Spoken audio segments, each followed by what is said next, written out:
सैनिकांची 1937 पासून सैन्य परंपरा कायम।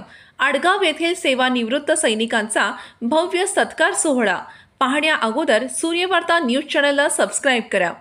कन्नड तालुक्यातील सैनिकांचे गाव अशी संपूर्ण राज्यात ओळख असलेल्या आडगाव पी येथील एकाच वेळी सैन्यातून देशसेवा करून सेवानिवृत्त झाल्याबद्दल आजी माजी सैनिक ग्रामस्थांनी पुढाकार घेऊन हवालदार आप्पासाहेब भोसले, हवालदार विजय भोसले, हवालदार रमेश स्तुते 3 सेवानिवृत्त सैनिकांचा गावातून भव्य मिरवणूक काढण्यात आली। सत्कार सन्मान कुटुंबासह करण्यात आला। महिला भगिनींनी सैनिकांचे पूजन केले। गावातील छत्रपती शिवरायांच्या प्रतिमेचे पुष्पहार घालून पूजन करून अभिवादन करण्यात आले।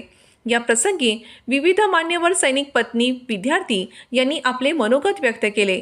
तसेच आमच्या गावातील सैनिकांची परंपरा कायम ठेवण्यासाठी आम्ही नेहमी प्रयत्नशील राहू असे मत सेवानिवृत्त सैनिकांनी व्यक्त केले।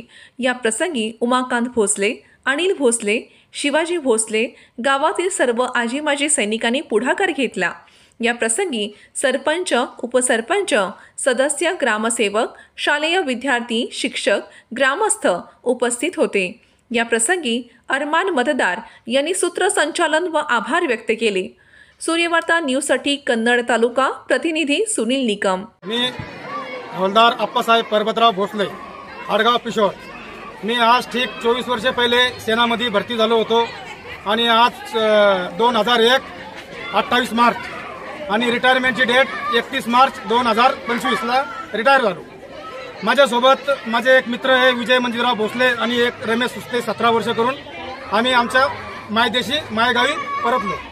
तरी आम्हाला फार असा मतलब आनंद आहे आम्हाला की आम्ही सुखरूप घरी पोहोचलो व आमच्या गावातल्या मंडळींनी, वडीलधारे, आजी माजी सैनिकांनी त्याचं फार आमचं त्यानं म्हणजे मनापासून स्वागत केलं।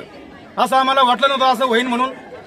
तरी आम्हाला याचा भरपूर आनंद वाटला व आमच्या गावातली मोठं आहे की 2 आले तर 4 जाणार, 2 आता 3 रिटायर झालेत। आता याचा अर्थ हा आहे की आता 6 जण भरती होणार।